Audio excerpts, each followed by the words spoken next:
On Time and Tide, you seem to have aligned yourself with water. Where does that come from? Oh, it's very obscure water, you know. Not much of it around. No, we're all very into water, coming from, you know, Australia's the biggest island in the world, I think. New Zealand's is 2 islands, in fact, so our whole lives are dominated by water, really, over there. We live around the coastline in Australia. Don't know, so that probably subconsciously influenced us. Apart from that, it just seemed to crop up for some reason. I'm not sure why it was. During the album, as the lyrics progressed, there was more and more references to water, to the sea, and it's a very romantic image, I think, the sea, for us. How has Split Enz changed, say, over the last 6 years? Oh, I think it's fairly dramatic in every way, really. Visually, for a start, we've changed pretty dramatically. We used to be very extreme. We're now much more interested in the music speaking for us than the visuals, although we're still aware of the need to entertain. Musically, we've changed a lot. We used to be very complicated and, you know, we had long songs and very, well, fantastically uncommercial, really, although we didn't realise it at the time. We thought it was going to be huge, you know, a 7-minute song with 15 time changes. Why don't you like it, you know? We didn't see why people didn't like it, but we're more aware of the need to keep it simple. The lineups have changed about 10 times during the last 7 years, so that's changed things a lot as well. The lyrics have changed, you name it. I think everything's changed. Your new single, 6 Months in a Leaky Boat, I understand in Britain it was the first Split Enz songs to ever get added to the radio instantly after release, and then 2 weeks later they pulled it off the radio. Why? It's because of the Falklands thing. Oh, we thought it was pretty stupid, really, because it's not as if it's about anything warlike at all. The song's about a personal song, but it was just the title. They took off anything that may be construed as being sensitive to the public consciousness or something, because of the Falklands, and they included us with that for some reason. It's unfortunate, really, because it was looking quite good, you know. Good response to it, but, you know, we got banned in England, and that's probably quite an achievement, really.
are you considered back there by the local folk?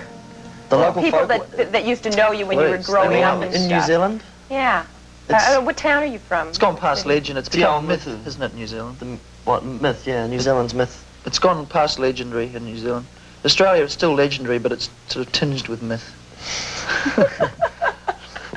Here, it's just mundane success. No, we love going back to New Zealand. Apart from anything else, it's a magnificent country to look at.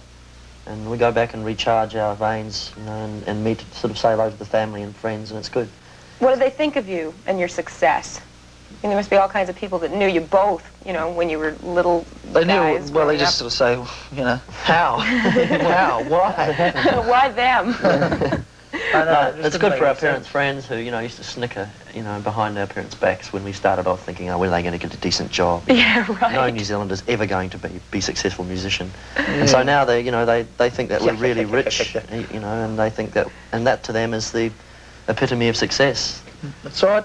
It's the old dollar. So now they're all encouraging their kids to get into rock Yeah, bands. make some money for us in our old age, come on. Like the Finn Boys. It used to be like, want to be an All Black. Now it's want to be in a band, you know. Yeah. So we've done something.